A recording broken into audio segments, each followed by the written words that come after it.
Hey everyone, we are back. This is Ladero Wharf, your short-term rental expert, and I am taking you guys through a series on pricing because here in my market, we're starting to enter the slow season, and there's been a ton of people asking questions on, hey, how do I do this? How do I get through this? And so that's what this series is designed to help you with. And this is going to be part 2 of I don't know how many parts, but again, I will try to keep them all short for you guys so they're easily digestible. So a few things I need to correct from part 1. I told you guys that this is your break-even number. These right here. Let's turn this on. I think my pencil's gonna die on me. But these numbers right here, I told you guys those are your break-even numbers. That's not true, but to be more direct, let's erase that. I want to correct this from last time. This is what I'm gonna call your base. That's the better correct terminology. This is your base number.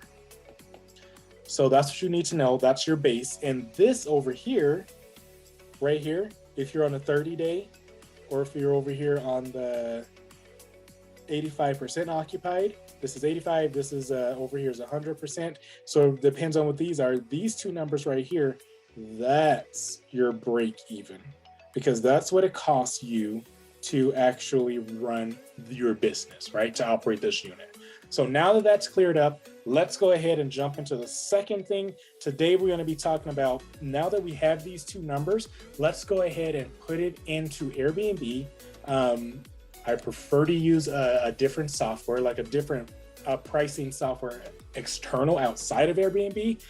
I'm going to show you guys how to put these numbers in Airbnb. It's super easy, super quick. So this should be a very short section. Jump right into it. Okay, so as you guys can see on the screen, I do have, let's switch this over so I can see what's going on down here. So as you guys can see, I have my Airbnb account open, and it's one of the units that I was working on because we have a big chunk of vacancy right now. And I want to go ahead and work on getting that filled. So I'm going to show you guys again, taking all the sexy off and doing baby steps. We're going to do baby steps. So this is, if you're only using Airbnb, this is how you can adjust your prices or enter this information, right? So let's go to price settings over here in the top. So right here, as soon as it loads, under the pricing tab, let's go ahead and hit edit, or the pricing section, I should say. Let's click on edit. And right here, the base price, that number, you remember that number I was showing you guys? That's because I showed you your break even and I showed you your base, right? And so this is where you put that base price in Airbnb.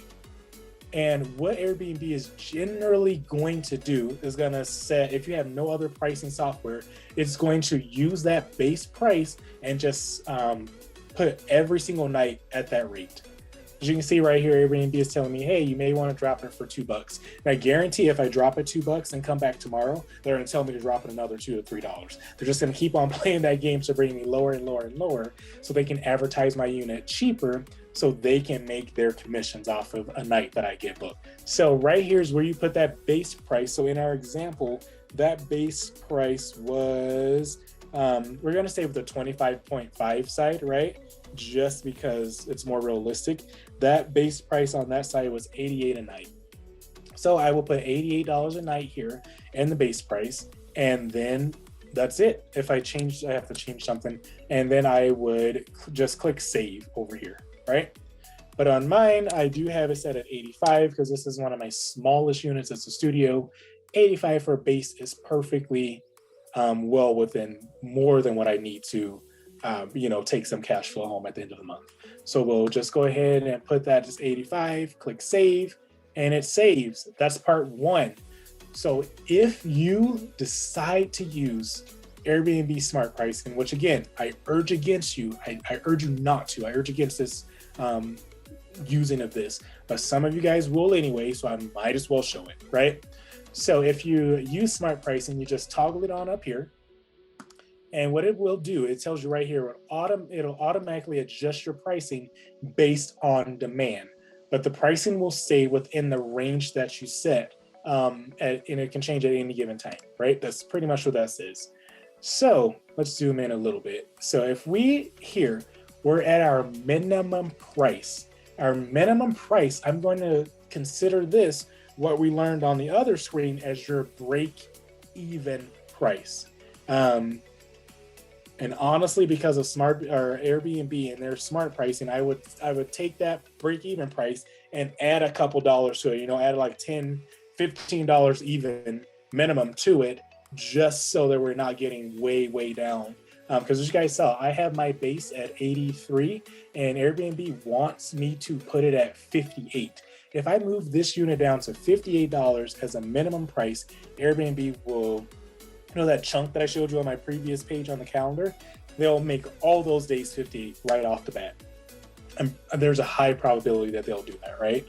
So let's go ahead and, in this situation, I'm not gonna save it, but let's say that break-even price that I was looking at was 65.88, so 66. So I would put 66 here, but again, good practice is to bump it up a little bit. So even if you just take it to 70, 71, minimum, put it in there. So say, okay, I'll keep 70. Let's just say 70 for this example, and then your max price.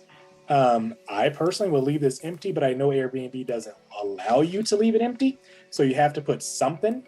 In this particular case, I put my maximum at like $500 in this example. And the only reason I do this, even though I turn it off, I still have numbers in here. I'm not going to put the 250 they tell me, which is great.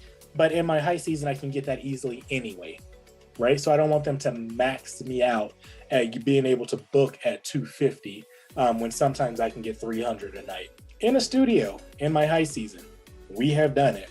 So, this is what I put in, and I'd go down here. It gives you a little chart saying,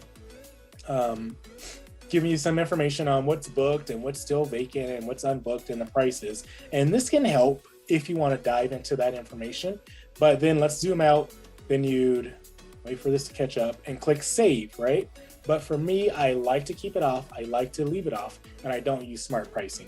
And the reason I put a base price here, because it is required to put, but also just in case my third-party software stops working, Airbnb will default to this base price, which I know will at least cover my expenses for this unit and also give me my desired take-home cash flow at the end of the month, right?